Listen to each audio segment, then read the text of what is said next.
Bom dia para quem é de bom dia! Bom dia para você que está por aqui! Seguindo aqui a nossa jornada de leitura do livro Deixar Ir, do Dr. David Hawkins. Que bom que você está aqui nesse sábado pela manhã. Vamos acordar, elevar as nossas frequências, vamos dar mais uma navegada, mais uma mergulhada. Bom dia, boa tarde, boa noite para você que está assistindo ou ouvindo essa reprise. Lembrando que essa Live Love Café com Amor também fica disponível na plataforma Spotify. Tá? Então você pode entrar lá no Café com Amor, no Spotify, e lá vai estar também a versão em áudio desta transmissão para você ouvir quando quiser, no seu tempo, e até se quiser colocar na velocidade 2, fique à vontade. Que bom que vocês estão aqui. Hoje será um dia incrível, hoje será um dia maravilhoso, hoje será um dia de amor. Hoje será um dia de muita saúde, hoje será um dia de gratas surpresas na nossa vida. Hoje será um dia onde tudo na nossa vida dá certo, onde tudo funciona. Hoje é um dia repleto de amor. Nós somos saudáveis, nós somos felizes, nós somos filhas do Criador, filhos do Criador. Então, se somos filhos do Criador, tudo dá certo na nossa vida. Até mesmo aquilo que a gente acha que dá errado, tá ajudando, né? Até mesmo aquilo que atrapalha, ajuda. No fim das contas, tudo está seguindo um divino propósito. Vocês estão me ouvindo bem? Me escutando bem? Deixar ir.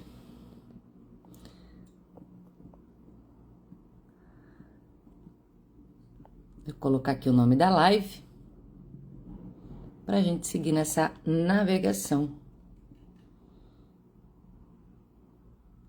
Ah, que legal, que maneiro. Que bom saber que vocês em pleno sabadão estão aqui. Então fica aqui, prepara o seu café, chá, mate, cacau, ou para você que já está aí em movimento, coloca os fones, fica aí na escuta. Tenho certeza que serei uma companhia agradável para sua manhã de sábado, tá bom? Se sentir também de compartilhar essa live com alguém, adoraria, seria ótimo você convidar alguém que você gosta, que você não gosta, para estar aqui comigo.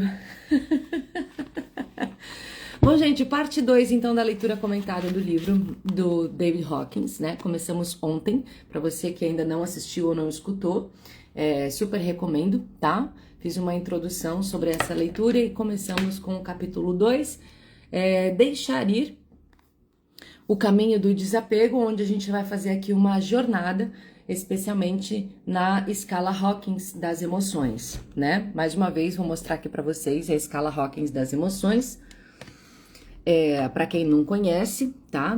Dr. David Hawkins, ele deixou este legado, onde ele conseguiu medir as frequências em hertz das principais emoções a qual nós transitamos, tá? Então, essas aqui de baixo são emoções de contração e essas aqui de cima são emoções de expansão. E nesse livro Deixar Ir é uma jornada, então, onde ele começa aqui na vergonha, culpa, e vai trazendo consciência para cada uma destas emoções. É um livro bastante profundo, é um livro de muitos giros de chave, é um livro que traz muita consciência e é por isso que eu tô aqui compartilhando com vocês nessa oportunidade, tá? Já deixei o PDF do livro também no grupo Café com Amor, para você que ainda não faz parte, clica no link na minha bio, acessa lá para receber o PDF desse livro e fazer essa leitura comigo, ou então, se quiser, compra o livro. Não tô ganhando nada por isso, juro pra vocês, mas livro é sempre uma das melhores coisas que a gente pode comprar no mundo, é conhecimento, né? Dr. David Hawkins, ele já fez a sua passagem em 2012, ele é de 1927 e ele é um dragão cristal. Ó, coisa linda! Ele é um dragão cristal da Onda Encantada do Cachorro. Se eu não me engano, é do cachorro. Um dragãozinho cristal deixou então esse legado para nós. Bom, vamos lá então. Hoje a gente vai navegar no capítulo 3, a anatomia das emoções. Começando. Existem inúmeras psicologias complicadas sobre as emoções humanas. Elas envolvem frequentemente consideráveis simbologias e referências à mitologia, sendo baseadas em hipóteses muito debatidas. Como resultado, existem várias escolas de psicoterapia com seus diferentes métodos e objetivos. Simplicidade é uma das marcas registradas da verdade. Então, vamos descrever um simples, viável, testável mapa das emoções que podem ser verificadas pela experiência subjetiva, bem como por testes objetivos. O objetivo da sobrevivência. Independentemente de qual psicologia é estudada, todas revelam que a meta principal do ser humano, substituindo todas as outras, é a sobrevivência, survival.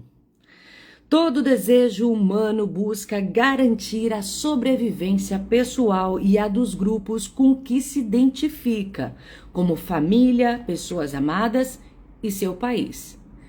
Dizem aqui os patriotas, né? Humanos temem, acima de tudo, a perda da capacidade de experimentar. Para esse fim, as pessoas estão interessadas na sobrevivência do corpo porque acreditam que são o corpo. Assim sendo, precisam do corpo para vivenciar a própria existência. Olha que profundo isso aqui. Bom dia. Fica aqui. Vamos navegar.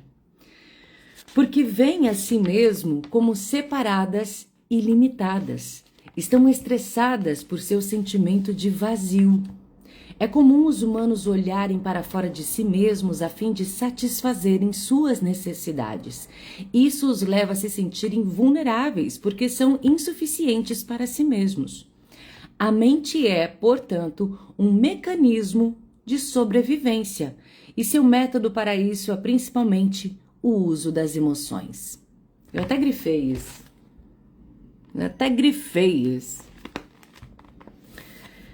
Pensamentos são produzidos pelas emoções. Eu falei ontem para vocês aqui, né, que eu achei muito interessante quando eu li esse livro, que o Dr. David Hawkins fala justamente dessa abordagem contrária do que a gente lê e escuta, que são que o pensamento cria as emoções, mas ele traz aqui que as emoções, quanto mais emoção tu tem a respeito de algo, mais pensamento tu cria a respeito disso. Então, se você tem muita emoção negativa, tristeza, melancolia, mais pensamentos tu vai criar para ficar validando essas emoções. E aí você entra num loop infinito. Pensamentos são produzidos pelas emoções. E, eventualmente, elas se tornam sinônimo de pensamento. Milhares e até mesmo milhões de pensamentos podem ser substituídos por uma única emoção. Emoções são mais básicas e primitivas do que processos mentais. A razão é a ferramenta que a mente usa para atingir seus fins emocionais. Quando usada pelo intelecto, a emoção básica por trás é geralmente inconsciente ou pelo menos está fora de consciência. Quando a emoção subjacente é esquecida ou ignorada e não vivenciada, as pessoas ficam inconscientes dos motivos de suas ações e desenvolvem todo tipo de racionalizações plausíveis. De fato, elas frequentemente não sabem por que estão fazendo o que estão fazendo. Olha como a gente é um bicho complexo. Olha como a gente é um bicho interessante. Quando a gente dá consciência para as nossas emoções e a gente aprende a deixá-las ir ou sentir, vivenciá-las, esgotá-las, não reprimi-las ou suprimi-las, simplesmente neutralizá-las, a gente consegue reduzir um número grande de infinitos pensamentos em loop, que gastam uma energia do caramba, né? Que gera mais sentimento e a gente consegue se esvaziar.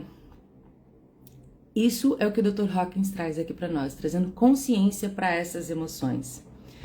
Uma maneira simples de tomar consciência das emoções por trás de qualquer atividade é perguntar: para quê? Olha essa chave, pega essa chave. Para quê? E cada resposta, para quê? É questionado novamente até que o sentimento subjacente seja descoberto.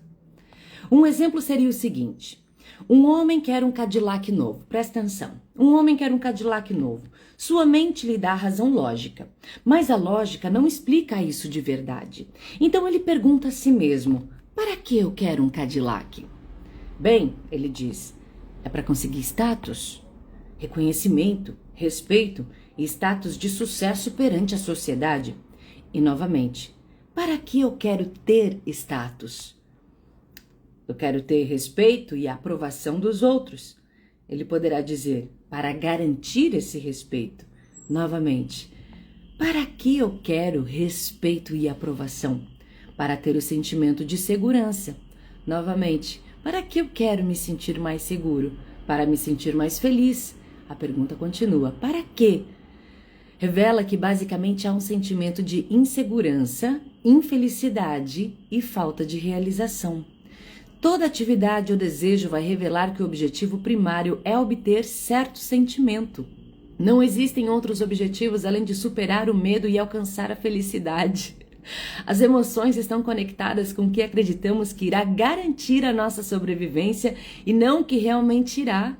Emoções por si só são, na realidade, a causa do medo primário que leva as pessoas a buscarem segurança constantemente. Você já parou para pensar sobre isso? Toda vez que a gente faz essa pergunta para quê? Para as nossas motivações pessoais ou motivações pessoais externas do mundo, política, de outras pessoas, a causa primária que a gente vai descobrir em perguntando para quê, para quê, para quê, por que eu quero essa casa, por que eu quero esse relacionamento, por que eu quero esse emprego, por que eu tô aqui, por que eu quero brigar, porque... Aqui embaixo, na raiz, você vai encontrar uma emoção e essa emoção está ligada ao seu senso de sobrevivência, que está ligado à sua sensação de segurança, validação, aceitação, pertencimento principalmente, porque essa é uma das razões de motivação de sobrevivência do ser humano. Nosso bicho humano é pertencer a um coletivo, ser aceito. Porque em épocas remotas, quando nós éramos nômades e vivíamos aí em bando, numa época da Era do Gelo, por exemplo, se você não pertencesse a uma tribo, a um coletivo, você morreria. Morreria de fome, morreria de frio. Se você não fosse aceito, você não sobreviveria. Então, até hoje, nós temos esse instinto de sobrevivência e, para isso, precisamos pertencer. Então, o quanto disso a gente carrega ainda dentro das nossas motivações, que inconsciente, se a gente perguntar para quê, a gente descobre esse medo da sobrevivência, de não aceitação, da rejeição, da não valorização e da infelicidade. Que é o que a gente acredita que seremos infelizes. Pegou? Gente, tá fluindo? Tá dando para entender? Tá suave? Adoro quando vocês interagem por aqui. Fiquem à vontade para escrever no chat. A escala das emoções. Para simplificar e dar clareza, vamos utilizar a escala das emoções que correspondem aos níveis de consciência. A escala das emoções é isso aqui, tá? Então, para você quiser fazer um Google, essa é a escala das emoções, super conhecida do Dr. Hawkins, tá? Se você quiser, já bota aí no Google, escala das emoções, Dr. Hawkins, coloca em imagens e você vai ter várias dessas aqui. Então, você pode já salvar por aí, para ter com você também. Para simplificar e dar clareza, vamos utilizar a escala das emoções que correspondem aos níveis de consciência. Uma apresentação completa dos níveis de consciência, sua base científica e aplicações práticas são encontradas no livro Poder versus Força, os determinantes ocultos do comportamento humano, do Dr. Hawkins. Resumidamente, tudo emite energia, seja positiva ou negativa. Intuitivamente, nós sabemos a diferença entre uma pessoa positiva, amigável, genuína, considerável e uma pessoa negativa, gananciosa, enganadora, cheia de ódio. A energia da Madre Teresa era obviamente diferente da energia de Adolf Hitler. A energia da maioria das pessoas está entre essas duas. Música, lugares, livros, animais, intenções e todo tipo de vida emite uma energia que pode ser calibrada quanto à sua essência e o seu grau de verdade. Semelhante atrai semelhante. As diferentes energias constelam entre padrões atratores ou níveis de consciência. O mapa da consciência fornece uma visão linear, logarítmica do terreno energético não linear. Cada nível de consciência ou padrão atrator é calibrado em uma escala logarítmica de força energética variando de 1 a 1000. O nível da iluminação plena, 1000, no topo do mapa, representa o nível mais alto que pode ser atingido no reino humano. Então aqui ele está fazendo referência a esse mapa aqui, tá? Aqui, ó, a iluminação está em 700 a 1000 Hz. É o nível da iluminação plena, que está aqui no topo do mapa. Vocês percebem que é como uma jornada dos chakras? Aqui vermelhinho é o chakra raiz básico, umbilical, plexo, cardíaco, laríngeo, terceiro olho e o Sahasrara Chakra, que é o coroa. Interessante, né? Então, o nível da iluminação plena, que é 1000, que está aqui no topo, representa o nível mais alto que pode ser atingido no reino humano, que é a energia de Jesus Cristo, a energia de Buda, a energia de Krishna, a energia dos seres que se iluminaram. O nível da vergonha, que está aqui, 20 Hz, está no fundo, perto da morte, representando que o ser mal sobrevive. Ele é mais partícula do que onda. Aqui ele tá assim, ó, com um respirinho de vida, uma vitalidade baixíssima. O nível da coragem, que é 200, é o ponto crítico que marca a troca da energia negativa para a energia positiva. É a energia da integridade, verdade, empoderamento e da capacidade de lidar com as coisas. Os níveis de consciência abaixo da coragem são destrutivos, enquanto os níveis acima suportam a vida. Eu já falei aqui para vocês, tem até uma aula do programa Trocando a Pele, da Irmandade da Mulher Estoica, eu fiz uma aula sobre isso, que eu falo e trago essa consciência de que a coragem é a chave da transformação. A coragem, a partir da coragem é que a gente consegue sair de estados contrativos, de escassez, de dependência, de falta e acessar estados expansivos. Tem uma aula também que eu falo sobre relacionamento abusivo e narcisista, que trago essa consciência. Quando uma pessoa está dentro de uma relação abusiva, ela está da coragem para baixo. Ela não tem coragem de sair, ela não tem energia frequencial para fazer o que precisa ser feito. Por quê? Porque ela está na apatia, ela está na tristeza, ela está na culpa. E quem faz isso é o narcisista. O narcisista, ele tá aqui, ó, no desejo. A frequência Hertz do narcisista é desejo, raiva e orgulho, tá? Ele é desejo porque ele tá sempre, ele é insaciável, tá? Um narcisista, ele é insaciável, ele nunca tá satisfeito com nada. Ele vibra em 125 Hz. E aí, e ele migra aqui da raiva, desejo, e ele sempre vai deixar a vítima aqui. Uma pessoa que tá aqui, ó, na culpa, ele enche a vítima de culpa, enche a vítima de vergonha. Então isso aqui é estado de sobrevivência. Olha onde tá a coragem.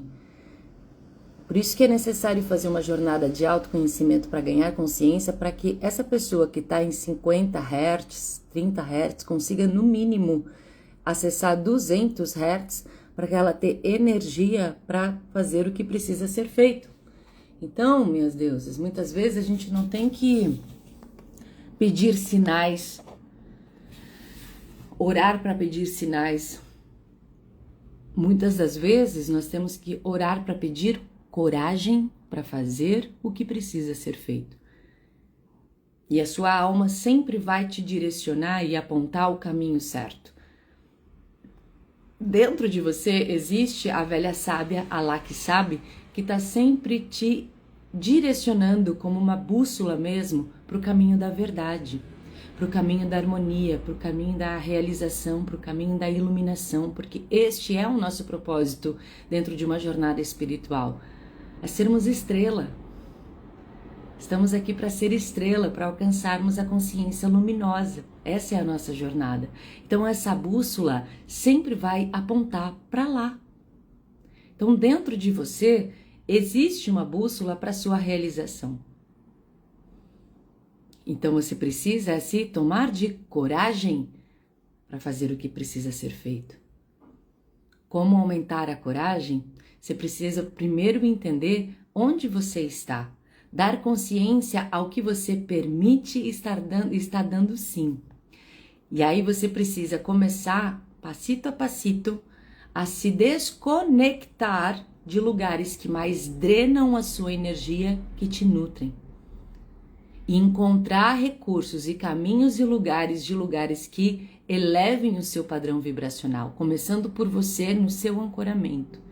No seu ancoramento com Deus, com a energia criadora, com a espiritualidade, encontrando mentores, encontrando um coletivo de pessoas de alta frequência, amizades de alta frequência, livros de alta frequência, rituais matinais de alta frequência, rituais diários de alta frequência, fazendo escolhas conscientes para que você possa se abastecer de energia.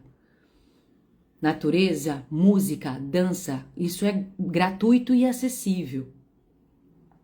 Andar de pé descalço na terra, abraçar uma árvore, parece papo de Haribon, mas é real. Nós somos energia, nós somos filhos da terra. O quanto a terra também pode nos abastecer, enraizar, meditar com a terra, se ancorar, respirar, orar, dançar. Quando foi a última vez que você dançou?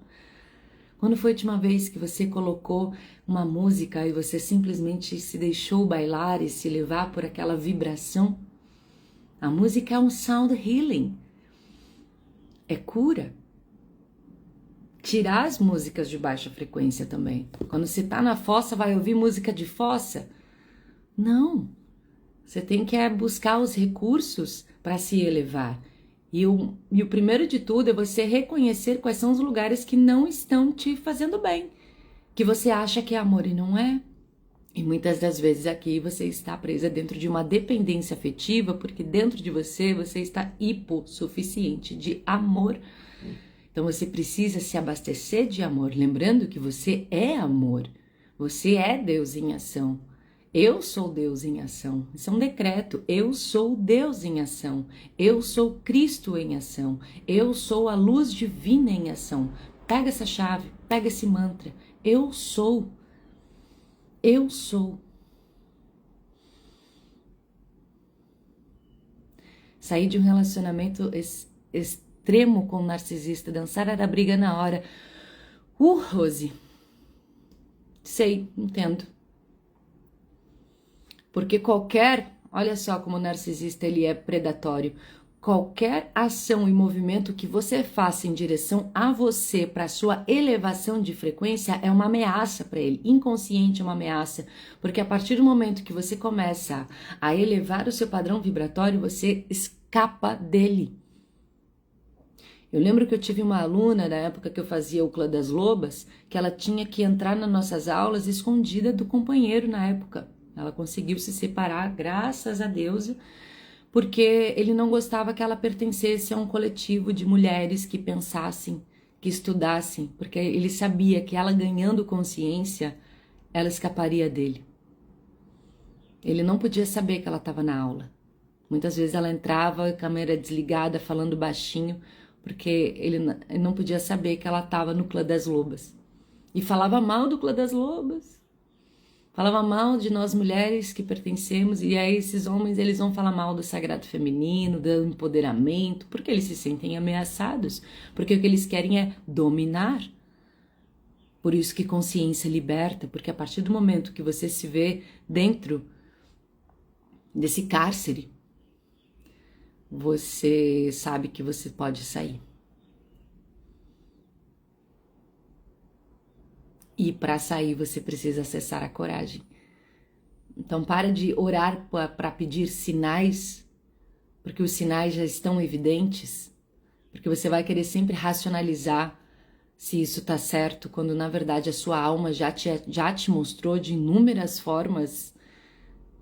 Não precisa racionalizar o que o teu coração está emitindo quanto uma emoção, que aquele lugar não é bom. Você sente isso, o seu corpo já está até somatizando isso. Você agora só precisa orar para ter coragem, e essa coragem pode vir de baby steps, passito a passito. Cada dia devagarinho você se tomando de caminhos em direção a você. Ok?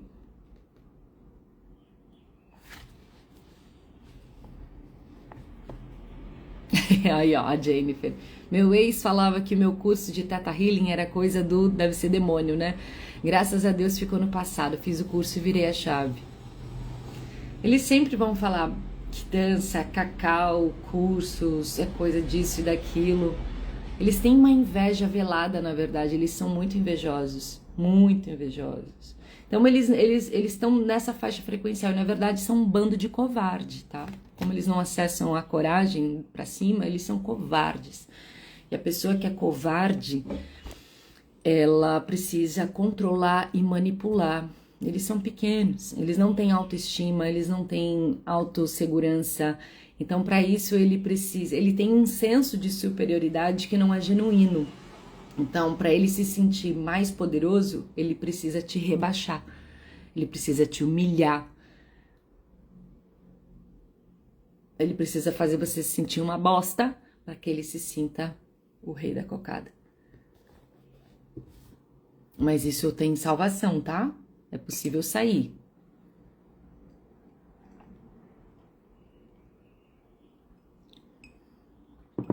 Bora lá.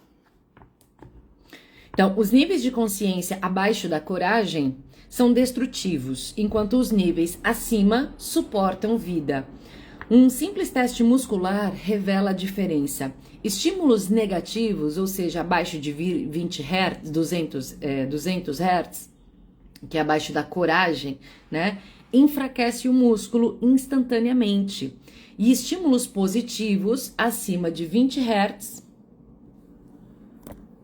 aqui,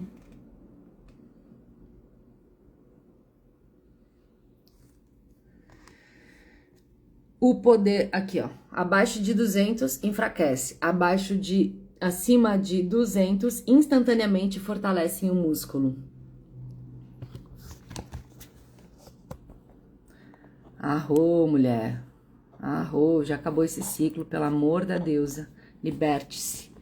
Você vai ver que existe uma boa vida, uma vida linda esperando por você de braços abertos. Quando você toma coragem, você consegue realmente perceber quanto tempo você perdeu, mas sem culpa por isso também, tá? Agradece, encerra e olha pra frente, acorda da frente e excite-se com as novas possibilidades, porque viver está imperdível.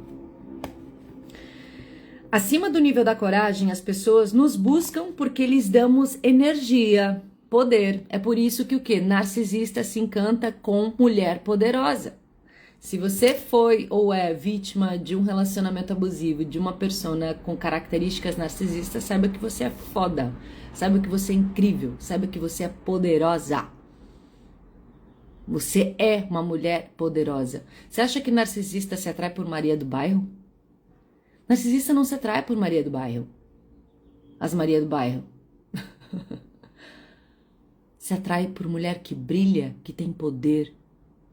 E é um tesão para ele tirar o teu poder. Porque ele é invejoso.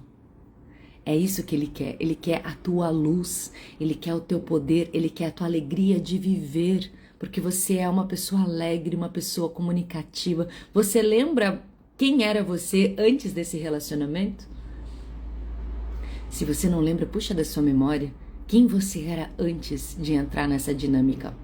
Você certamente era uma pessoa comunicativa, expressiva, dançava, cantava, era divertida. Isso que atraiu o narcisista, porque ele quer o quê? O teu poder. Ele não vibra acima de 200 Hz e era isso que ele queria de você. Então tenta recuperar essa sua versão. Eu sei que depois de uma dinâmica abusiva a gente nunca sai, a gente sai diferente. Mas a gente precisa se resgatar e começar a fazer aquilo que nos alegrava antes. E por isso que o contato zero é ideal. Porque ele sempre vai querer te trazer de volta para aquele lugar com promessas. Aí promete mundos e fundos, aí fala o que você quer ouvir. É o Barba Azul, galera. Só que aí nesse lugar que você tem que entender que você tem dentro de você o Barba Azul. É nesse lugar do ganho da consciência de uma dinâmica abusiva que você tem que entender que o verdadeiro abusador está dentro de você. Por quê? Porque você consente. Você dá sim, você volta. Então, o ato do amor próprio, gente, amor próprio é muito mais profundo. Amor próprio não é postar foto de uma mesa de café da manhã e mostrar o quanto você se ama.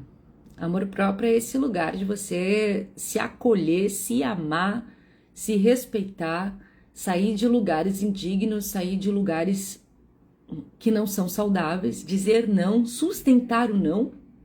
Uma coisa é dizer não, outra coisa é você sustentar o seu não, os seus limites pessoais, os seus valores, você reconhecer a sua verdade, os seus valores, você ser honesta com você. Isso é amor próprio. O mais é ostentação do ego. Então vamos lá. Acima do nível da coragem, as pessoas nos buscam porque lhes damos energia, poder e temos boa vontade para com elas. Abaixo do nível da coragem, as pessoas nos evitam porque sugamos energias delas e queremos usá-la para as nossas necessidades materiais ou emocionais. Eu tô travada ou tô aqui com vocês? Acabei de ver aqui uma mensagem que eu tô travada. Eu estou ao vivo com vocês? Alguém me dá um ok aqui? Então não tem aquelas pessoas que falam que aqueles lugares que a gente fala, nossa, eu me senti drenada, nossa, essa pessoa drena minha energia, nossa, essa pessoa suga minha energia. É justo porque elas estão nesse lugar. Que bom, gratidão pelo feedback. São lugares e pessoas que puxam a nossa energia, drenam a nossa energia, não tem? Às vezes você entra num papo com uma pessoa, num círculo de pessoas, que caraca, você sai mais drenado, você vai num lugar que você se sente drenado, isso é real, isso é super real. Ou você se torna essa pessoa, aí você percebe que você tá sozinho, que não tá atraindo ninguém. Por quê? Porque as pessoas não querem estar com você. Porque você não tá numa energia boa, você não tá numa energia de doação, você tá numa energia inconscientemente de sugação. E também não é assim quando, por exemplo, você vai para uma cachoeira, quando você vai para uma floresta, quando você vai à volta da praia, quando você vai para um lugar incrível, natural, de frequência natural, você fala, nossa, voltei energizado. Isso também é real. Tomar um banho de cachoeira, estar na praia, tomar um sol, caminhar descalço, ir para um lugar de frequência natural, que é uma frequência alta, você volta energizado. Porque justamente você estava num lugar que estava te abastecendo dessas energias. Abaixo delineamos a escala básica, começando das energias mais baixas para as mais altas. Paz, 600 Hz. É vivenciada como perfeição, alegria, leveza e unidade. É um estado de não dualidade, além da separação e do intelecto, como uma paz que ultrapassa todo o entendimento, descrita como iluminação. É rara no reino humano. Alegria ou amor incondicional, 540 Hz. Amor que é incondicional e imutável, independentemente das circunstâncias e ações do outro. Amor incondicional significa sem condições. Eu te amo porque te amo. Esse é o amor de mãe para filho, né? Filho a gente ama incondicionalmente. O filho pode aí falar, ai mãe, se é chata, isso e aquilo, a gente continua amando, é filho, é visceral, é um outro lugar. O mundo é iluminado por uma beleza requintada, visto em todas as coisas. A perfeição da criação é autoevidente. Existe uma proximidade com a unidade e o descobrimento do ser. Compaixão por todos. Enorme paciência. É uma enorme paciência. Amor de mãe. Quer alguém mais paciente que mãe? Sentimento de estar em união com outros e preocupação com suas felicidades. Uma sensação de autorrealização e autossuficiência prevalece. 540 Hz. É esse lugar que a gente sai de dependências emocionais, porque eu tenho essa completude vibrando dentro de mim. Oh, que coisa mais maravilhosa! Esse é o alegria e amor incondicional, tá? 540 Hz. Agora, o amor, tem a escala do amor que está em 500 Hz.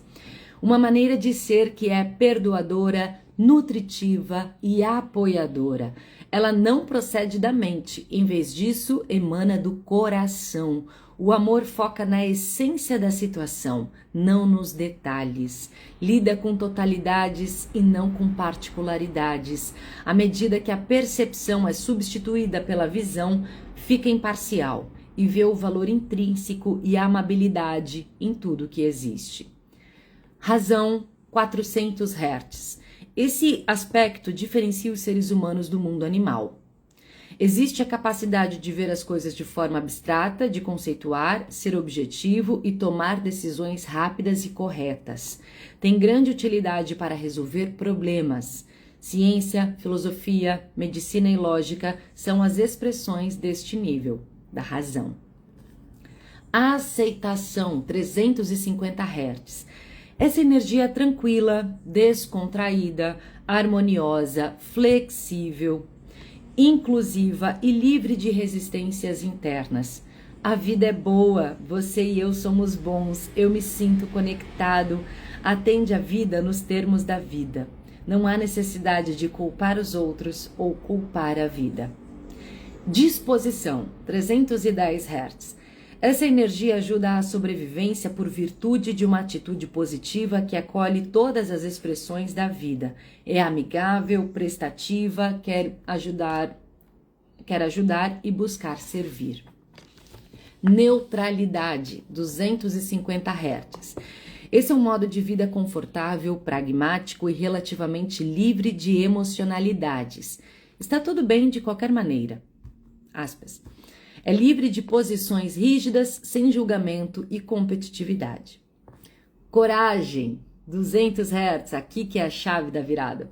Essa energia diz, eu consigo fazer isso. É determinada, empolgada com a vida, produtiva, independente e autoempoderada. Ações efetivas são possíveis. Outra chavezinha que você pode usar dentro da frequência da coragem é, isso para mim é fácil. Isso eu consigo. Isso para mim é fácil. Isso para mim é possível. Eu consigo. Isso é fácil. Quando você decreta isso, tem aquelas pessoas que são as pessimistas. Ah, não, isso é muito difícil. Ah, não, eu não vou conseguir. Ah, não, isso não tenho capacidade. A pessoa nem se testou no negócio e já está afirmando que é difícil. Troca isso. Fala, isso para mim é fácil. Isso eu consigo. Isso é possível. Aqui é a frequência da coragem. Orgulho. Estamos caindo, tá percebendo? 175 Hz. Meu jeito é o melhor jeito, diz esse nível. Seu foco é conquista, desejo por reconhecimento. Ó, o narcisista aqui, ó. Orgulho, raiva e desejo. É onde o narcisista transita. Ele não chega no nível para cima da coragem. Seu foco é conquista, desejo por reconhecimento, ser especial e perfeito. Sente-se melhor que e superior aos outros. Raiva, 150 Hz. Essa energia supera a fonte do medo de força, ameaças e ataque. É irritável, explosiva, amarga, volátil e rancorosa. Gosta de ficar kit, como em Eu Vou Te Mostrar. Desejo 125 Hz. Está sempre buscando ganho, aquisição, prazer e obter algo fora de si. É insaciável, nunca está satisfeito e anseia. Eu tenho que ter isso, me dê o que eu quero e me dê agora. Medo 100 Hz. Essa energia vê perigo que está em todo lugar. É evasiva, defensiva, preocupada com segurança, possessiva com os outros, invejosa, inquieta, ansiosa e vigilante. Tristeza, 75 Hz. Há desamparo, desespero, perda, arrependimento e o sentimento de se ao menos eu tivesse. Separação, depressão, tristeza, ser um perdedor, pesaroso, dizendo eu não consigo seguir em frente. Olha onde o narcisista te coloca. Apatia, 50 Hz, porque a pessoa aqui está quase morta.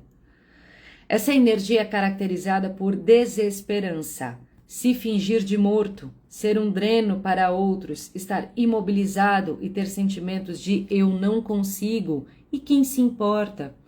Pobreza é comum. Culpa, 30 Hz. Nasce nesse campo energético, o indivíduo quer punir e ser punido. Leva a autorrejeição, masoquismo, remorso, mal-estar e autossabotagem. É tudo minha culpa. Propensão a acidentes, comportamento suicida e projeção de auto-ódio sobre os maus é comum. É a base de muitas doenças psicossomáticas. Vergonha, 20 Hz. Caracterizado por humilhação, como se cobrisse o rosto por vergonha, é tradicionalmente acompanhada por banimento. É destrutiva para a saúde e leva a crueldade para si e aos outros. No geral, podemos dizer que a parte mais baixa da escala está associada a frequências vibracionais mais baixas, baixa energia, baixo poder, circunstâncias de vidas mais pobres, relacionamentos pobres, menos abundância, menos amor, saúde física e emocional mais fracas. Devido à baixa energia, tais pessoas necessitadas nos drenam em todos os níveis. Elas tendem a ser evitadas e se veem cercadas de pessoas no mesmo nível, por exemplo, na prisão. Conforme vamos deixando ir os sentimentos negativos, existe um movimento progressivo para subir na escala até coragem e além, com aumento da eficácia, sucesso e mais abundância sem esforço. Nós tendemos a procurar essas pessoas. Dizemos que são top. Elas doam energia vital para todas as coisas vivas em torno delas. Animais são atraídos por elas. Elas têm um talento natural para o cultivo de plantas e influenciam positivamente a vida de todos com quem entram em contato. No nível da coragem, os sentimentos negativos eles não desaparecem, mas agora nós temos energia suficiente para lidar com eles, porque reivindicamos o nosso poder e autoadequação. A forma mais rápida de se mover de baixo para cima é dizer a verdade para nós mesmos e para os outros. Os níveis de energia também são associados tradicionalmente aos centros energéticos do corpo, que algumas vezes são referidos como os chakras. Os chakras são centros energéticos por onde a energia Kundalini tende a fluir, uma vez que é acordada no nível da coragem, 200 Hz. Os centros energéticos, os chakras, podem ser medidos por uma variedade de técnicas clínicas e instrumentos eletrônicos sensitivos. No mapa da consciência, calibram como se segue: coroa, terceiro olho, garganta, cardíaco, plexo sacral, baço, raiz, base ou raiz. Como eu mostrei aqui para vocês, né? Aqui é o movimento dos chakras, né? A cor do chakra tá exatamente aqui, ó. O chakra básico, o umbilical, o plexo, o cardíaco, o laríngeo, o terceiro olho e o Sahasrara, o chakra da coroa das 1000 pétalas. Bem didático, né, gente? Esse sistema energético impacta diretamente no corpo físico. A energia em cada chakra flui através de canais chamados meridianos para todo o corpo energético, que é como uma planta do corpo físico. Cada meridiano é associado a um órgão particular. Uma emoção negativa desequilibra a energia do seu meridiano e o órgão associado. Por exemplo, depressão, desespero e melancolia se associam no meridiano do fígado. Fígado, galera. Então, essas emoções tendem a interferir nas funções do fígado, hepáticas. Todo sentimento negativo prejudica um órgão do corpo. Tristeza está no pulmão também. Conforme os anos vão passando, esse órgão começa a adoecer e eventualmente para de funcionar. Os cânceres, né, pessoal? Lembra? Eu falei ontem sobre isso. Os cânceres estão ligados às nossas emoções reprimidas, de baixa frequência, onde não recebe energia. É claro, não é 100%, existem outros caminhos para câncer, mas é basicamente emocional. Quanto mais baixo o nosso estado emocional, mais negativamente influenciamos não apenas nossas vidas, mas também a vida em nossa volta. Quanto maior o nível emocional de evolução, mais positiva a nossa vida se torna em todos os níveis e nós sustentamos toda a vida em nossa volta. Conforme sentimentos negativos são reconhecidos e rendidos, ficamos mais livres e subimos na escala, eventualmente vivenciando predominantemente sentimentos positivos. Todas as emoções baixas são limitações e cegam-nos da realidade do nosso verdadeiro eu. Conforme nos rendemos e chegamos perto do topo da escala, um novo tipo de experiência começa a acontecer. Bem no topo da escala ocorre a compreensão do verdadeiro eu e os níveis variáveis de iluminação. A principal importância disso é notar que, conforme vamos subindo e sendo mais livres, acontece o que o mundo chama de consciência espiritual, intuição e crescimento da consciência.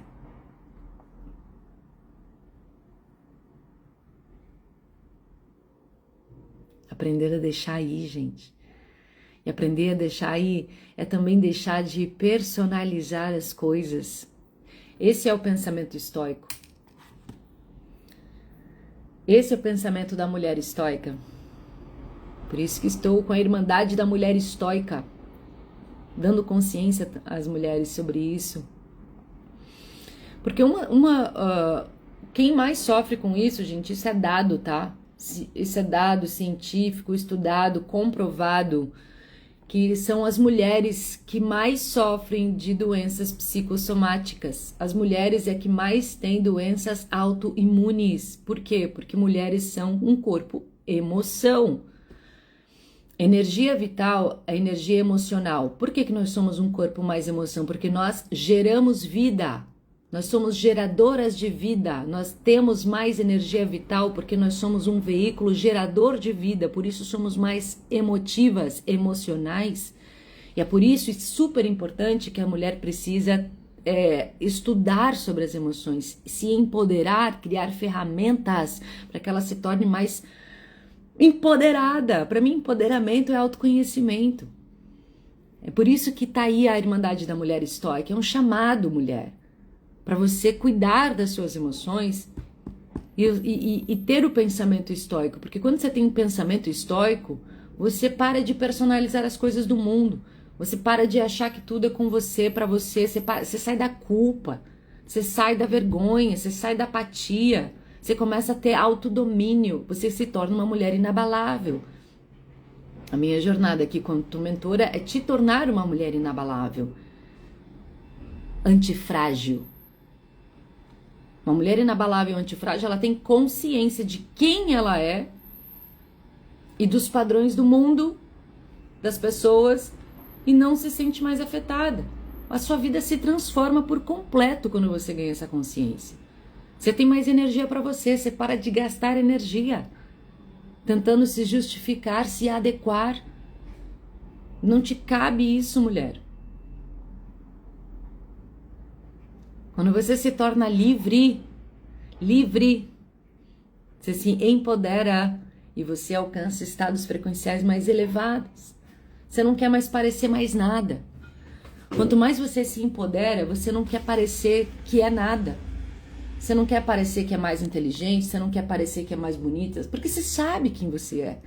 Tem uma aceitação tão absurda dentro de você, do seu estado, de quem você é, da sua vida, do seu amor, que você não precisa provar nada pra ninguém. As pessoas que querem provar muito pra alguém é porque elas estão vazias de si. Elas não são, não é autêntico. É a flor de plástico e a flor natural. De longe é a mesma coisa, mas se você chega de perto, você vê que a natural tem aroma. Ela emite um aroma. E é por isso que ela é encantadora, ela é magnética. E esse é o segredo da mulher magnética. Ela não quer provar nada. Ela simplesmente é, na sua essência, repleta de amor. Por isso que a gente tem que estar sempre aqui, ó, ancorada em Deus, na nossa espiritualidade, na nossa força divina, meditando, orando, conectando, elevando. Primeiro a minha conexão com Deus. Me nutrir com Deus, com a fonte infinita. Eu não posso, quanto mulher, isso é aula do programa Trocando a Pele, tá? Eu não posso me conectar como fonte de suprimento, de nutrição, de recurso de felicidade, de coisas que são finitas. Homem, filho, relacionamento, trabalho. Isso uma hora acaba. E se eu estou depositando a minha felicidade nesses lugares, quando isso se acaba, porque vai acabar, em algum momento vai acabar, eu perco referência.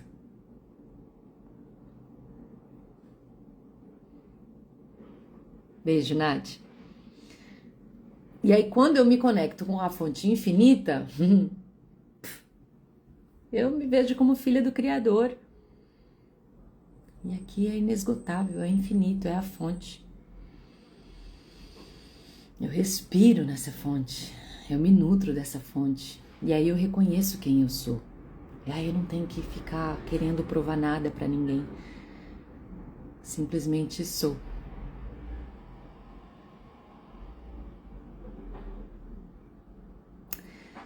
Estava o mestre com seus discípulos pregando, já contei essa história aqui, me veio agora novamente, que ilustra muito bem isso. O mestre estava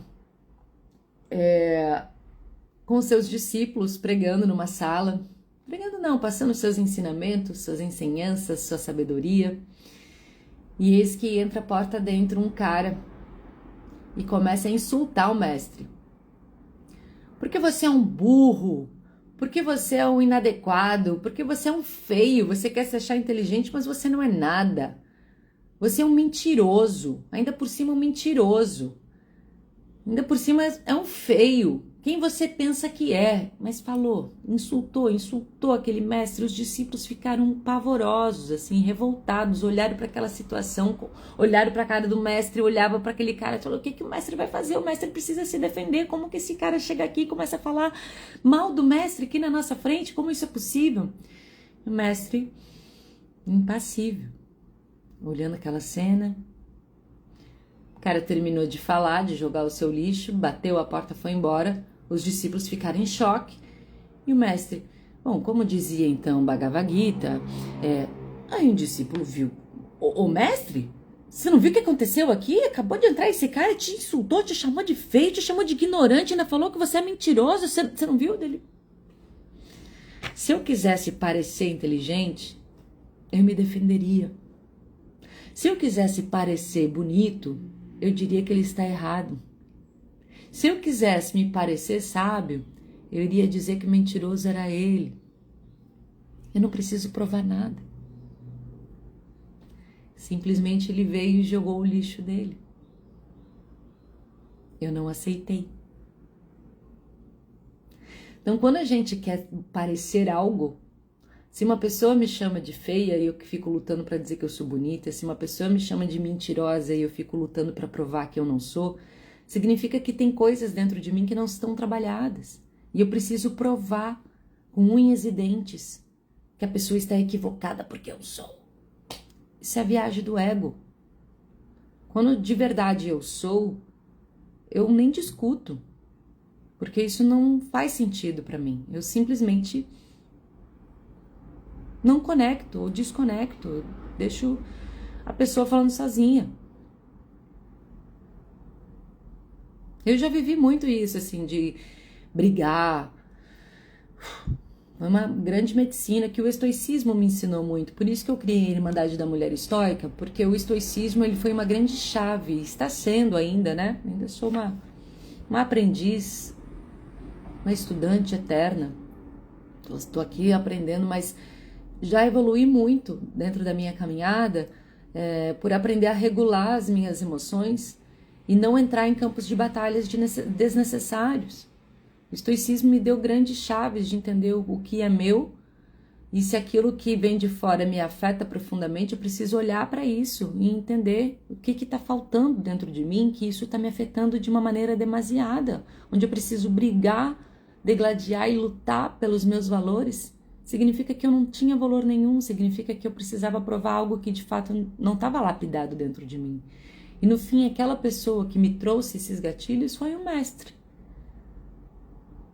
Porque me trouxe desconforto, me trouxe raiva, me trouxe angústia, me trouxe medo. Mas por que me trouxe esses lugares? Porque de fato eu não estava ancorada dentro de mim. Não existia esse ancoramento dentro de mim. Ele precisava ser construído. E aí quando a gente ganha essa consciência, a gente para de acusar o outro. Porque o outro me fez isso, o outro me deixou assim, porque o outro... Não é sobre o outro, gente, é sobre nós mesmos. É sempre sobre nós mesmos. No fim, a gente está sempre se relacionando com a gente mesmo. E aí que a gente precisa empreender uma jornada de autocura. Tá todo mundo aqui na cura, gente. Tá todo mundo aqui na cura. Não tem nenhum alecrim dourado aqui. Tá todo mundo encarando suas sombras, tá todo mundo no rolê. Tá todo mundo no game vida. E o game vida é esse. É a gente encarar as nossas sombras, tomar um café com ela. E entender.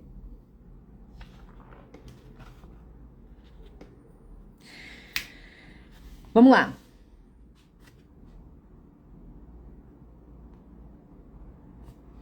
A principal importância disso é notar que conforme vamos subindo e sendo mais livres, acontece o que o mundo chama de consciência espiritual, intuição e crescimento da consciência. Essa é a experiência comum de todas as pessoas que renderam seus sentimentos negativos.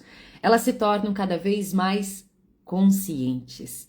O que é impossível de ver ou vivenciar nos níveis baixos de consciência torna-se autoevidente e incrivelmente óbvio nos níveis mais elevados. Entendendo as emoções. De acordo com as descobertas científicas, todos os pensamentos são arquivados no banco de memória da mente, sob um sistema de arquivamento sediado acima do sentimento associado e suas gradações mais finas. Elas são arquivadas de acordo com o tom do sentimento e não de acordo com o fato. Consequentemente, há uma base científica para a observação de que a autoconsciência é aumentada muito mais rapidamente ao observarem-se os sentimentos em vez dos pensamentos. Os pensamentos associados a um sentimento podem literalmente chegar aos milhares. Estender a emoção por trás do pensamento e saber lidar de forma correta com ela é, portanto, mais recompensador. Consome menos tempo do que lidar com os próprios pensamentos. No começo, se o indivíduo está menos familiarizado com todo o assunto dos sentimentos, muitas vezes é aconselhável que comece apenas os observando, sem nenhuma intenção de fazer algo com eles. Dessa maneira, alguns esclarecimentos vão acontecer sobre a relação entre sentimentos e pensamentos. Depois que houver mais familiaridade, alguns experimentos poderão acontecer. Por exemplo, certas áreas de pensamentos que tendem a ocorrer podem ser deixadas de lado e o sentimento associado a elas podem ser identificados. O sentimento pode ser trabalhado primeiro por se aceitar que ele está presente sem resistir ou condená-lo. E então o indivíduo começa a esvaziar a energia por trás desse sentimento diretamente por deixá-lo ser o que é até que acabe. Um pouco mais tarde, os pensamentos anteriores podem ser vistos e será observado que o seu caráter mudou. Se o sentimento foi totalmente rendido e deixado ir, usualmente todos os pensamentos associados a ele terão desaparecido completamente e serão substituídos por um pensamento conclusivo que lida com o assunto rapidamente. Por exemplo, houve o caso de um homem que perdeu o passaporte logo antes de fazer uma viagem ao exterior. Conforme a data de partida se aproximava, seu pânico aumentava. A mente dele corria vagando, tentando pensar onde o passaporte deveria estar perdido. Ele procurou de cima para baixo, tentou vários truques mentais que não ajudaram. Censurou a si mesmo. Como pude ser tão estúpido a ponto de perder o passaporte? Agora não há mais tempo de conseguir um novo. Como o dia fatídico se aproximava, ele lidou com um verdadeiro dilema: sem passaporte, sem viagem. Perder a viagem teria várias consequências negativas, porque era tanto para negócio quanto por prazer, e isso criaria uma situação difícil. Por fim, ele lembrou de aplicar a técnica de deixar ir. Ele sentou-se e perguntou a si mesmo: qual é o sentimento básico que eu tenho ignorado? Para sua surpresa, o sentimento básico que apareceu foi a tristeza. A tristeza associada a não querer separar-se de alguém que amava. Também havia um sentimento associado ao medo da perda do relacionamento, ou no mínimo o enfraquecimento dele devido à ausência. Conforme ele deixou ir a tristeza e o medo associado, sentiu-se repentinamente em paz quanto ao assunto. Também concluiu que, se o relacionamento não pudesse lidar com uma ausência de 2 semanas, não deveria valer tanto assim. Então realmente não havia mais nada em risco. Assim que se sentiu em paz, lembrou instantaneamente onde o passaporte estava. De fato, estava em um lugar tão simples e óbvio que apenas um bloqueio inconsciente poderia explicar por que ele não se lembrava. É desnecessário dizer que todos os milhares de pensamentos sobre o passaporte perdido, a viagem que deu errado e as potenciais consequências desapareceram instantaneamente. Seu estado emocional tornou-se de gratidão e felicidade, ao invés de frustração. Deixa eu arrumar minha luz aqui. Falhou.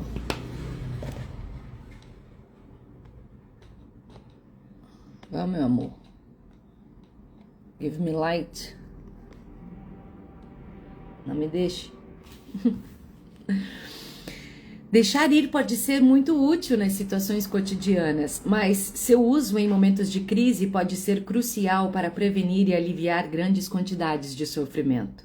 Em uma crise da vida, geralmente há excesso de emoções. A crise atingiu uma das nossas principais áreas de sentimentos suprimidos ou reprimidos. Nessa situação, o problema não é identificar a emoção, mas sim como lidar com a opressão. Lidando com crises emocionais. Como este é um problema muito difícil para a maioria das pessoas, alguns detalhamentos são necessários. Existem várias técnicas para ajudar a sair dos desastres emocionais muito mais rápido, com um trabalho melhor, do que permitir que eles se manifestem por si só.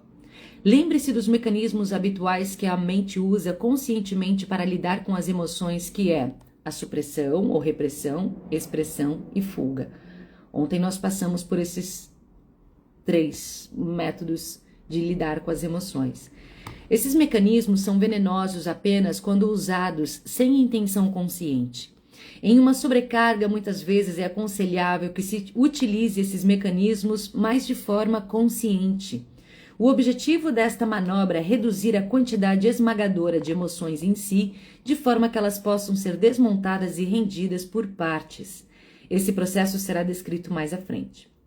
Portanto, neste caso, está tudo bem afastar conscientemente tantas emoções quanto formos capazes nesse momento. A intensidade da emoção pode ser reduzida por compartilhar o sentimento com amigos próximos ou mentores. Por apenas expressar o sentimento, um pouco da energia por trás dele é reduzida. Nessa circunstância, também é permitido usar o mecanismo de fuga conscientemente, como sair em uma situação social para se distanciar de ficar triste, brincar com o cachorro, assistir à televisão, ir ao cinema, tocar música, fazer amor ou qualquer que seja o hábito do indivíduo dentro dessas circunstâncias.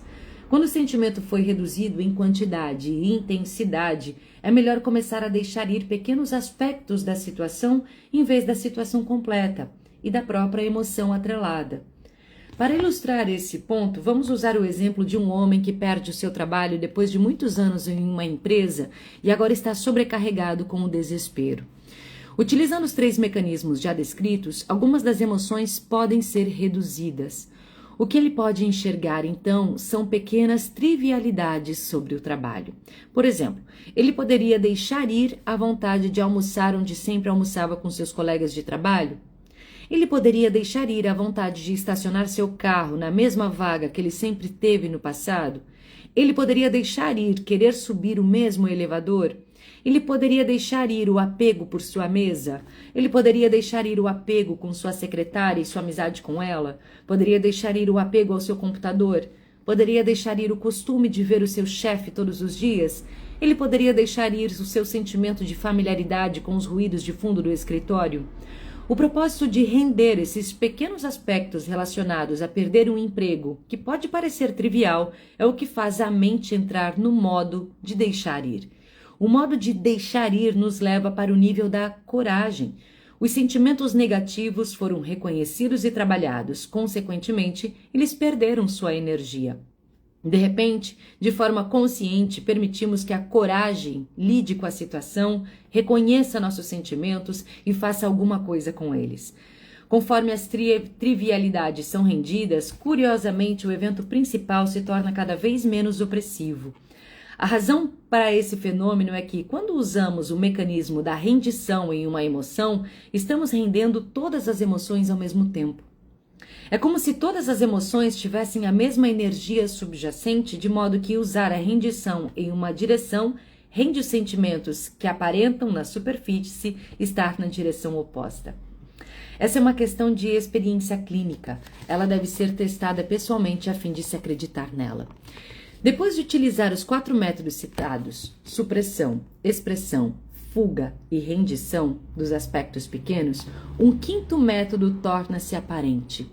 Toda emoção forte é, na verdade, uma combinação de várias emoções subsidiárias e o complexo emocional total pode ser desmontado. Portanto, por exemplo, o homem que perdeu seu emprego tinha no início um sentimento de desespero esmagador, mas conforme ele começa a render nas periferias e diminui sua sobrecarga utilizando conscientemente os mecanismos de fuga, supressão e expressão, ele agora se dá conta de que também existe raiva.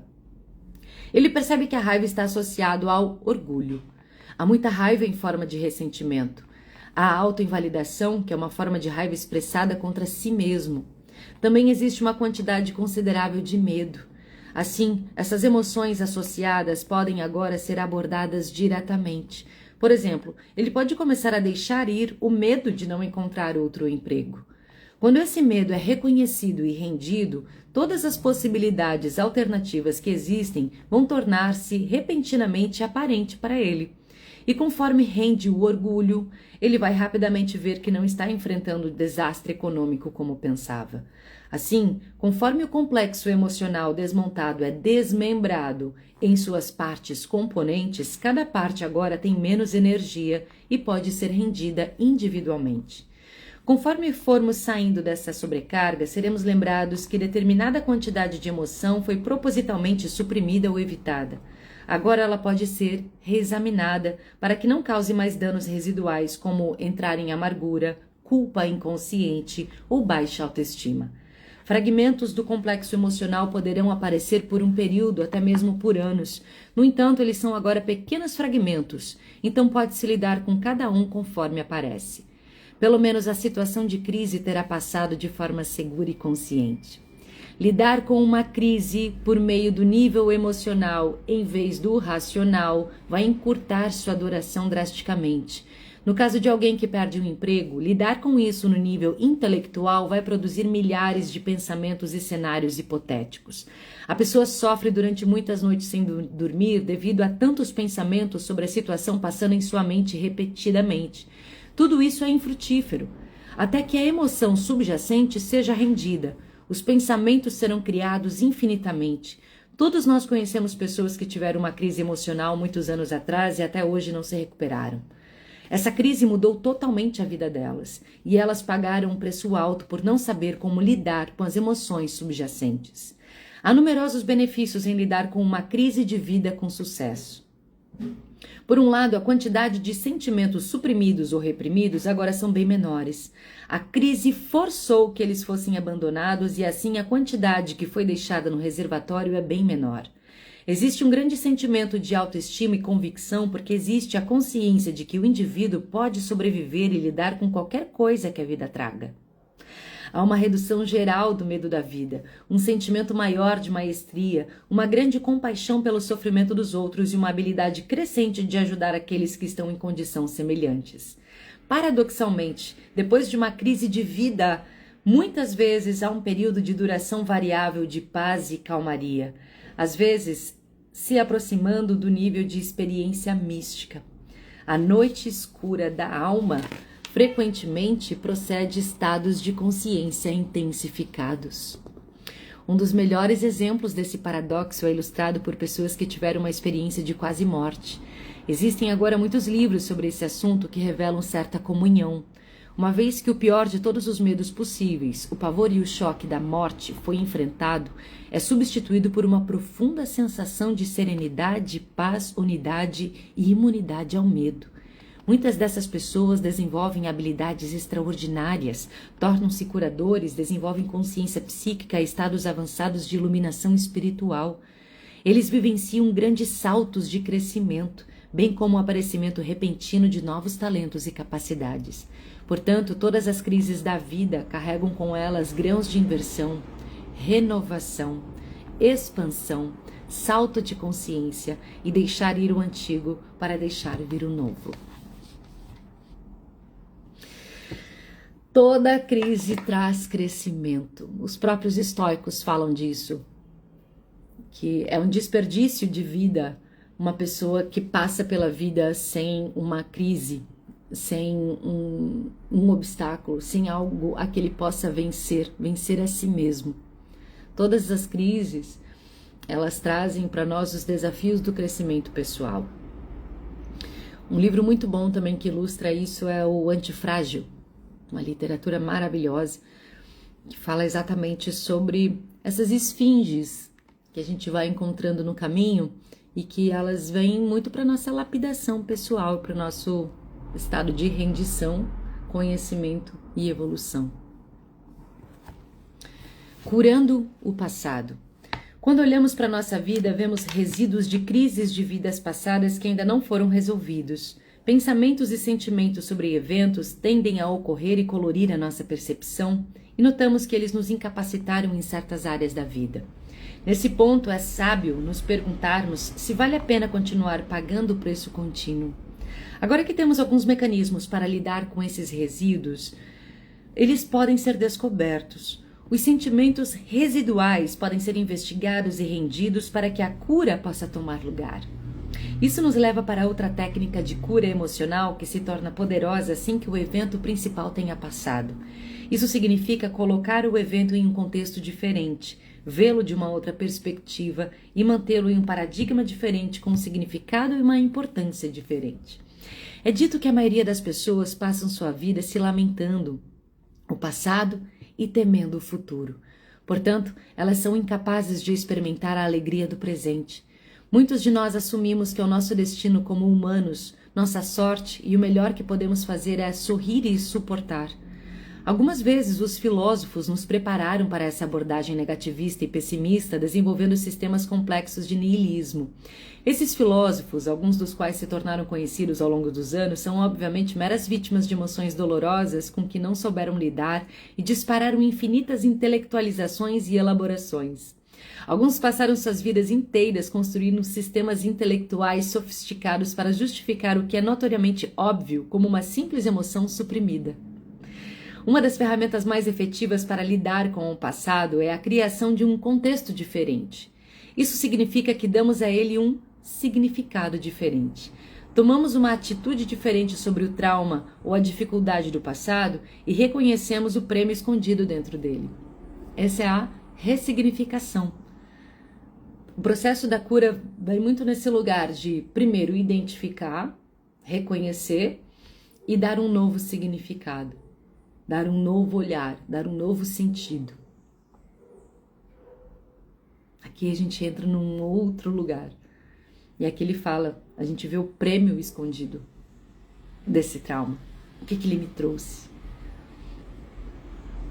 O valor dessa técnica foi reconhecido primeiro na psiquiatria por Viktor Frankl. Ele explicou a abordagem, a qual ele chamou de logoterapia, em seu livro famoso Em Busca de Sentido.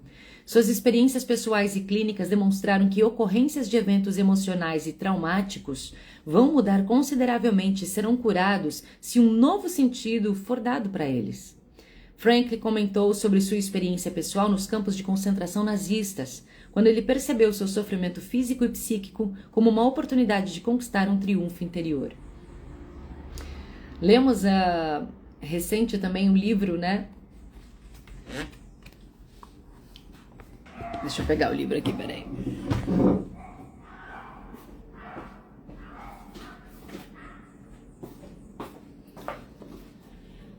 Para quem me acompanha aqui mais tempo, eu fiz uma leitura com vocês desse livro também, né? A Liberdade é uma Escolha.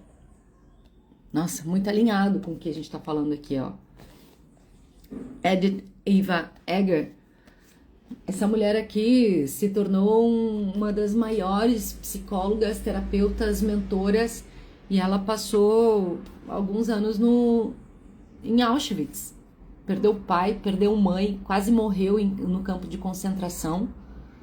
Extremamente traumático a história de vida dela. E ela usou tudo isso como uma ferramenta de superação, de ressignificação. E é uma autora best-seller e curou milhares de pessoas a partir da sua vivência e experiência. Esse livro aqui, A Liberdade é uma Escolha, é uma medicina dela, de uma ressignificação de um trauma. Perder pai e mãe no campo de concentração em Auschwitz, e passar por tudo que ela passou, e ainda entregar esse ouro pro mundo, ele é maravilhoso, né? A Liberdade é uma Escolha é um livro muito bom, fica a dica.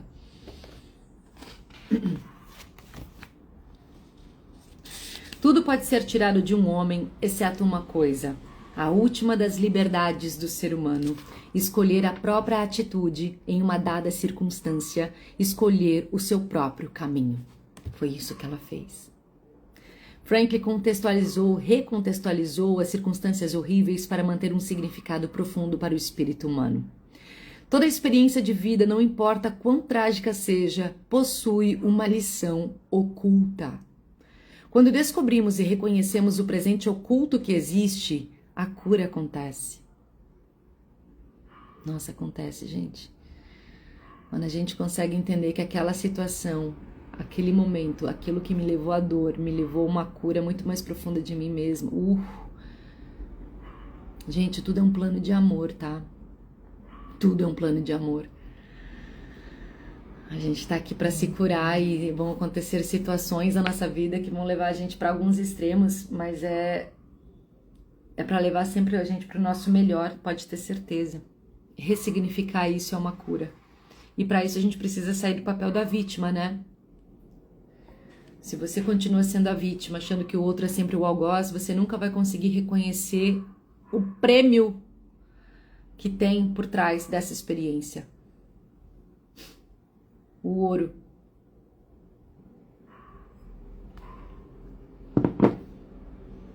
No exemplo do homem que perdeu seu emprego, depois que algum tempo passou, ele olhou para trás e viu que o seu trabalho anterior o estava impedindo de crescer, que ele havia sido pego pela rotina. Francamente, o trabalho lhe deu uma úlcera. Antes de perdê-lo, ele só via prazeres nisso tudo. Assim que ficou do lado de fora da situação, começou a ver os custos que estava pagando, física, mental e emocionalmente. Depois de perder o trabalho, estava aberto a descobrir novas habilidades e novos talentos. De fato, ele começou uma nova carreira mais promissora. Aquela demissão que tu tomou foi a melhor coisa da sua vida. Aquele rompimento daquele casamento foi a melhor coisa da sua vida. E isso é uma chave também que você tem que levar. Isso foi a melhor coisa que aconteceu na minha vida. Você olhar para um evento traumático e você afirmar isso. Essa foi a melhor coisa que aconteceu na minha vida. Essa foi a melhor coisa que aconteceu na minha vida. Porque quando você pega uma situação dessa e você para de ficar remoendo, você solta. Toda vez que você fica presa a uma situação traumática, você fica digerindo ela, você fica presa com ela, você fica botando energia nela, você não consegue fluir na sua vida. Se você foi traída e você fica o tempo todo dia com raiva daquela situação porque você foi enganada, porque você acreditou, porque ele foi um traidor, porque ele é um mentiroso, você ainda está conectada energeticamente a essa situação e é uma situação baixa frequencialmente. Você não vai conseguir encontrar um novo amor, prosperar na sua vida. Talvez essa traição foi a melhor coisa que aconteceu na sua vida, para que você possa de fato encontrar o teu verdadeiro amor, encontrar o teu verdadeiro propósito, a tua liberdade pessoal e outras coisas lindas que a vida preparou para você. Só que você tá olhando para trás. A gente tem que ficar olhando para espelho retrovisor, não. A gente tem que se excitar com as novas possibilidades e olhar para situações como essa e falar: foi a melhor coisa que aconteceu na minha vida. Porque eu tenho confiança em Deus. Eu sei que isso foi bom para mim, porque eu tô no caminho da verdade. Se eu tô no caminho da verdade, aquilo que não é verdade não vai sair. Aquilo que está me adoecendo vai sair. Então, pega uma situação que tá difícil nesse momento para você e fala: essa foi a melhor coisa que aconteceu na minha vida. Porque quando você eleva isso para um outro campo vibracional, você consegue sair daí mais rapidamente, se desconectar vibracionalmente e estar aberto para receber o que o universo quer te entregar de melhor, porque o universo quer te entregar coisas incríveis, maravilhosas, e você tá apegado a uma história. Tudo é pro bem, gente. Tudo é pro bem. Confia. Isso é ter fé. Você acha que ter fé é ir na missa domingo, rezar Pai Nosso? Ter fé é você confiar no plano divino de Deus na tua vida. É você confiar que existe uma força divina, que é o autor. Nós somos coautores dessa história. Existe um autor que é Deus, Pai, Mãe, Criador, Universo, essa consciência macro e o inominável que rege a nossa existência. Quando você consegue ressignificar o seu passado e consegue trazer essa consciência e olhar para isso e falar: foi a melhor coisa que aconteceu na minha vida, uma cura muito profunda acontece, e aí nesse lugar que você tira a raiva, você tem clareza. E quando você tem clareza, você encontra os ouros escondidos atrás dessa experiência. E aí, quando você olha lá na frente, você vai ver o quanto de coisa você conquistou e fez e aconteceu após aquela situação, que no fim você até agradece. Até agradece, não é? Fala: nossa, foi a melhor coisa que aconteceu. Naquele momento foi peia, foi foda pra caralho. Mas quando passa, você olha e fala assim: foi a melhor coisa que aconteceu na minha vida. Então, se nesse momento você tá na peia, tá aqui, na fossa, já decreta isso. Já seja o seu eu do futuro, se visualizando num outro cenário. E fala: nossa, foi a melhor coisa que aconteceu na minha vida. Sem dúvida, Rafael. Então, os eventos da vida são oportunidades para crescer, expandir, vivenciar e desenvolver. Em alguns casos, parece em retrospectiva que esse foi, na verdade, o propósito inconsciente por trás do evento. Como se o nosso inconsciente soubesse que algo importante precisava ser aprendido. E por mais doloroso que fosse, essa seria a única forma de passar por essa experiência. Aqui, ó. Essa é uma parte da psicologia e do psicanalista Carl Jung, que concluiu depois de uma vida inteira de estudos que há uma pulsão inata no inconsciente em direção à unidade, completude e realização do ser, e que o inconsciente irá conceber os caminhos e meios para trazer isso à tona, mesmo que sejam traumáticos para a mente consciente.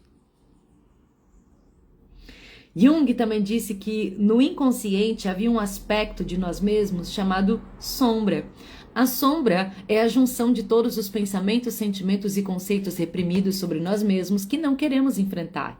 Um benefício de uma crise é que ela nos traz familiaridade com a nossa sombra. Ela nos faz mais humanos e mais completos para perceber o que compartilhamos com toda a humanidade. Todas as coisas que pensávamos que eles eram culpados são iguais em nós mesmos. Portanto, quando são trazidos para a consciência plena, reconhecidas e rendidas, não tem como elas nos direcionarem conscientemente. Assim que a sombra foi reconhecida, ela perde o seu poder. É necessário apenas reconhecer que temos certos impulsos proibidos, pensamentos e sentimentos. Agora é possível lidar com eles com...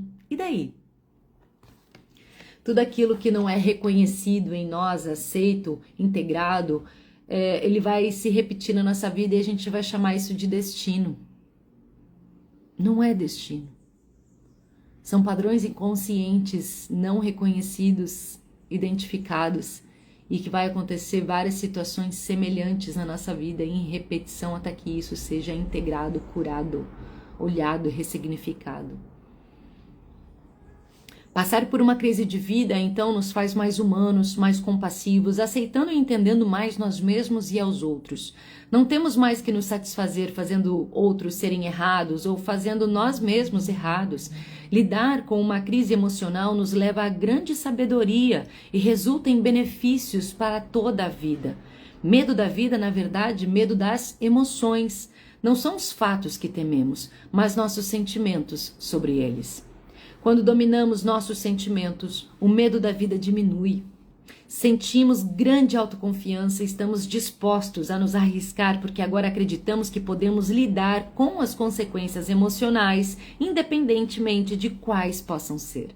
Nossa, quando a gente cria essa base, essa consciência, essa fortaleza dentro de nós, gente, a gente vai para o mundo sem medo, lidando com as consequências da vida, com as crises,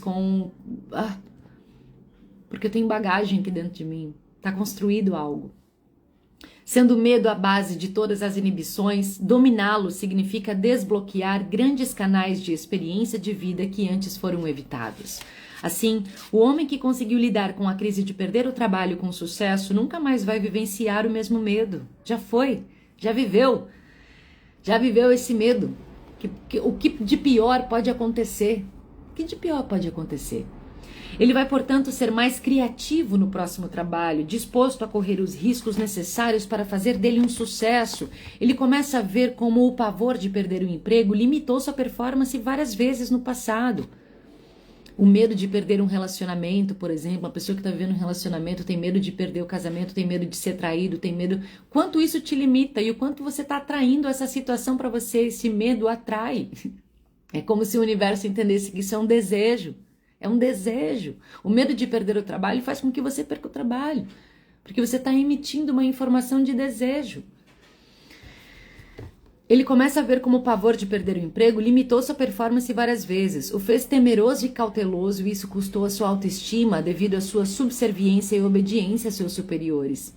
Um benefício da crise de vida é uma maior autoconsciência. A situação é avassaladora e somos forçados a parar todos os nossos jogos de diversões, dar uma boa olhada para nossa situação de vida e reavaliar nossas crenças, objetivos, valores e direção da vida. É uma oportunidade de reavaliar e deixar ir a culpa. É também uma oportunidade de uma mudança total de atitude. Conforme passamos pelas crises de vida, nos confrontamos com polos opostos.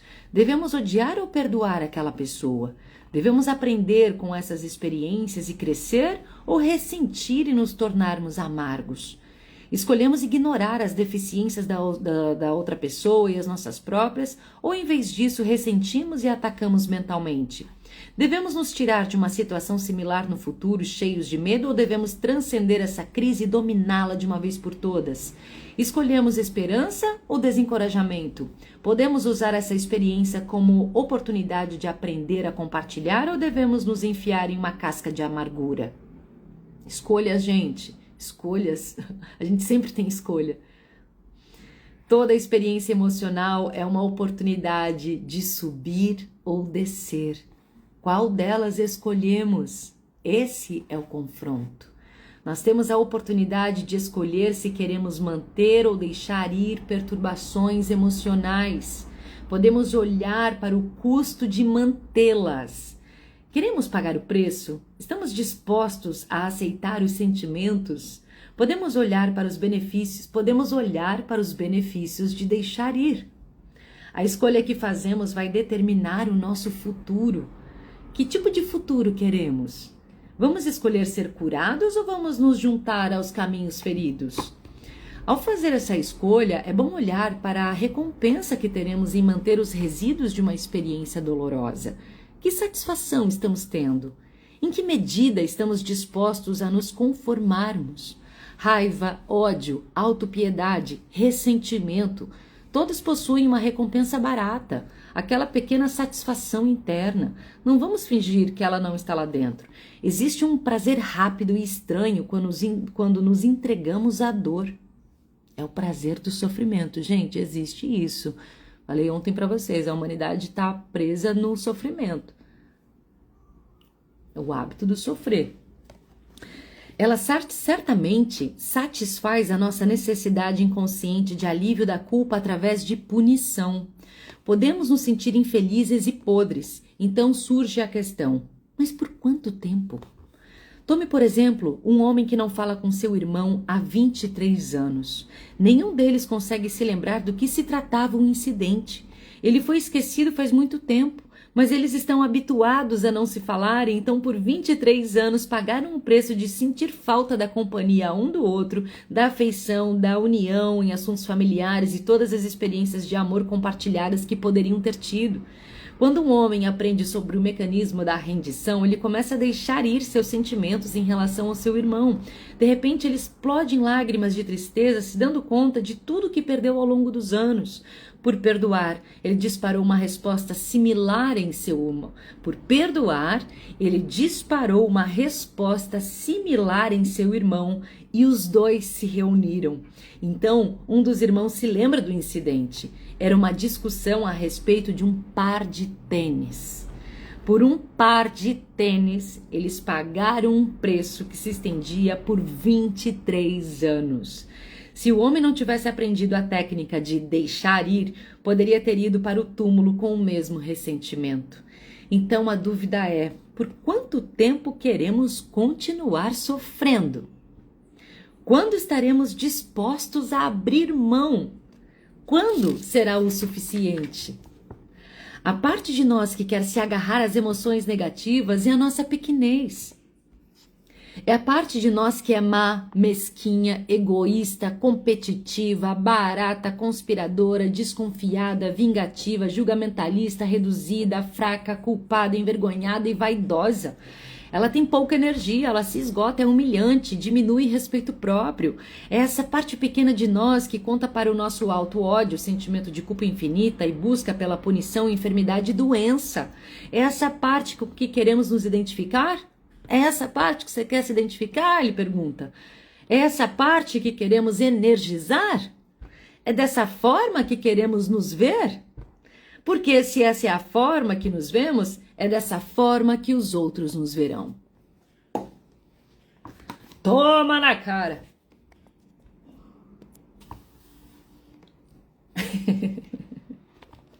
Adoro esses livros que dão na cara da gente. Adoro esses livros que dão um tapinha na cara. O preço de nos mantermos na nossa pequenez pode ser demonstrado em... O mundo só pode nos ver como nos vemos. Estamos dispostos a pagar essas consequências? Se nos vermos como pessoas baratas e mesquinhas, é bem improvável que estejamos no topo da lista de uma promoção de emprego. O preço de nos mantermos na nossa pequenez pode ser demonstrado em um simples teste muscular. O procedimento é bastante simples. Atenção aqui, ó. Mantenha em mente um pensamento mesquinho e mau. Peça para que alguém force o seu braço para baixo enquanto você resiste e perceba o efeito. Agora escolha a visão exatamente oposta. Imagine-se como um indivíduo generoso, perdoador, amoroso, que vivencia sua grandeza interior. Instantaneamente haverá enorme aumento de força muscular, indicando o surgimento de bioenergia positiva. Pequenez traz fraqueza, enfermidade, doença e morte. Você realmente quer isso? Deixar ir sentimentos negativos pode ser acompanhado por outra manobra que vai ajudar bastante na sua transformação interna. E ela é parar de resistir às emoções positivas.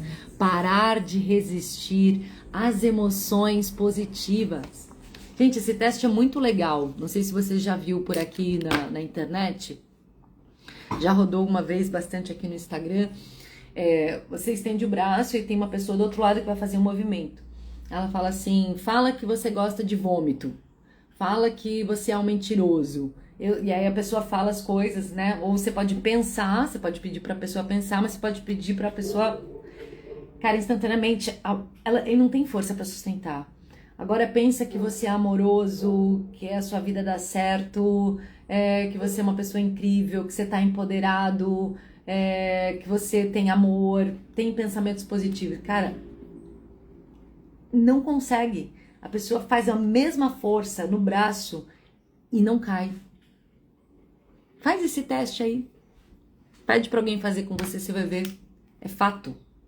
É fato. Aumentando emoções positivas. O corolário de deixar ir sentimentos negativos é parar de resistir aos sentimentos positivos. Tudo no universo tem o seu oposto. Lei hermética. Portanto, na mente, todo sentimento negativo tem em contrapartida pequenez e grandeza, independentemente se estamos conscientes de sua existência em certo momento ou não. Um exercício bom e muito esclarecedor é sentar e olhar para o sentimento que é diretamente oposto ao sentimento negativo que estamos vivenciando e começar a deixar ir a resistência sobre ele.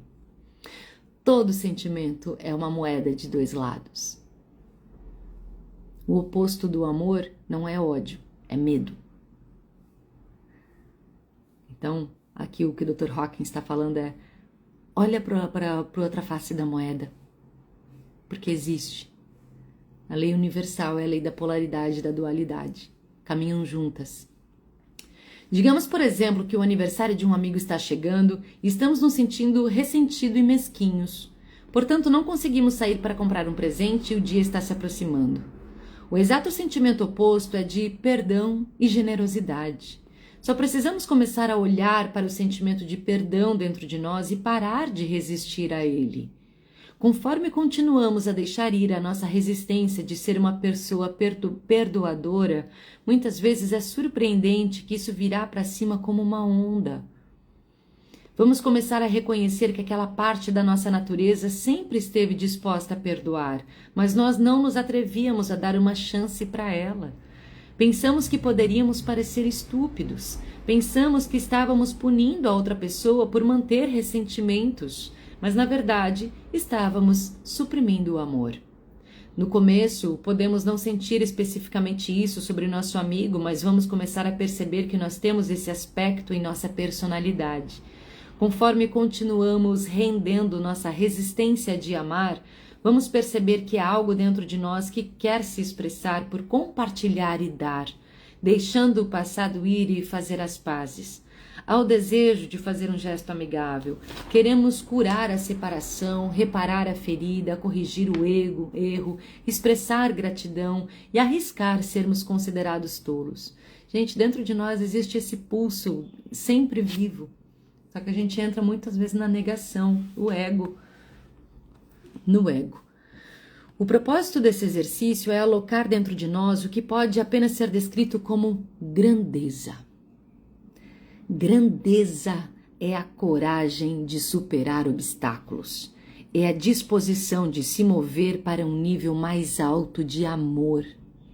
É aceitar a humanidade de outros seres humanos e ter compaixão pelo sofrimento deles por se colocar no lugar deles.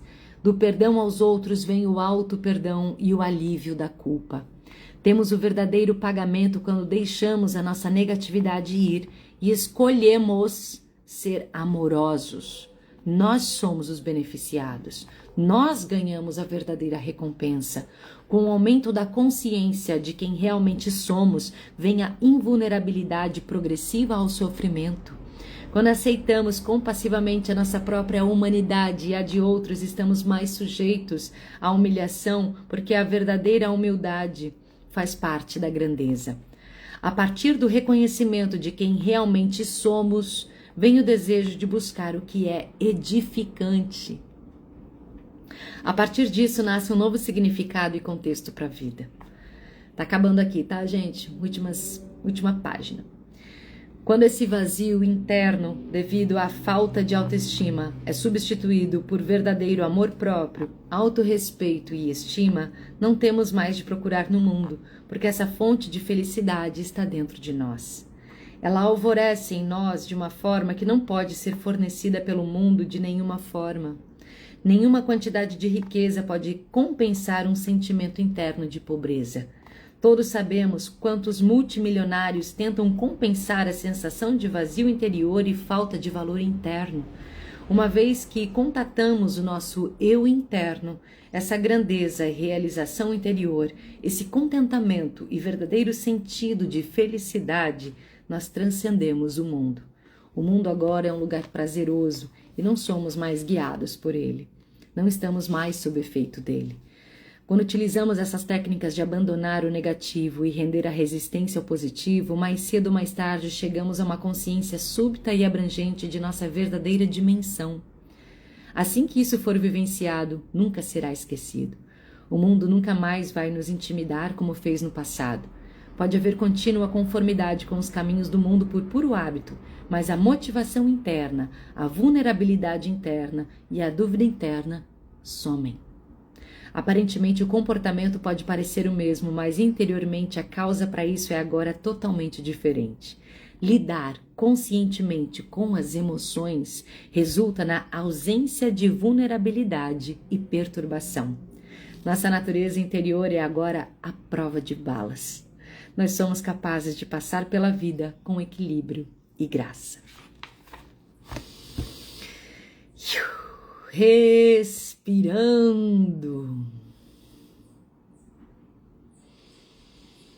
Quanta consciência, quanta cura, quanta medicina, como isso chega para vocês aí? Como chega isso para vocês? E Jaque, respira. Arro. Quanta chave, né? Quanta lucidez, quanta clareza. Muito bom. Bom, finalizando então o capítulo 3 do livro Deixar Ir, do Dr. Hawkins. E a partir de amanhã, eu volto aqui às 7 horas da manhã. É uma jornada. Estou convidando vocês a fazer essa jornada comigo. Tenho certeza que se você fizer essa jornada aqui comigo, você vai sair um pouquinho mais transformada a partir desse livro, dessa consciência, tá? E aí amanhã a gente vai começar a mergulhar então nas emoções. Então aqui, hoje o capítulo 3, falamos da anatomia das emoções, né? Então todo esse capítulo aqui foi sobre a anatomia das emoções e a partir de amanhã então começa a navegação nas emoções, começando lá de baixo, começando aqui com a apatia e depressão, tá? Então amanhã, às 7 horas, mas é domingo, e daí? Tem sábado e domingo, bora? Pra não perder aqui a conectividade. Gente, bom sabadão pra vocês. Que bom que vocês estavam aqui, fico super feliz que vocês estão aqui, porque essa transmissão só é possível porque tem uma pessoa para receber. A comunicação é sempre feita por 2 vias. Então, gratidão por vocês estarem também aqui, dedicando o seu tempo /vida a estar nessa live, né? Uma vez que vocês doaram o tempo de vocês, não tem como retornar, assim como eu também estou doando meu tempo vida aqui para vocês, para essa transmissão, que me alegra muito e me sinto muito grata também. E amanhã nos vemos então às 7 horas da manhã. Essa live vai ficar gravada e lembrando que você pode ouvir essa live love também no podcast Café com Amor, tá? Eu vou pegar essa mesma transmissão e vou transformar em áudio e você pode ouvir no Spotify, no podcast Café com Amor, tá bom? Passa lá, Café com Amor do Spotify, tem outros podcasts meus por lá, compartilhe. Beijo no seu coração e até amanhã.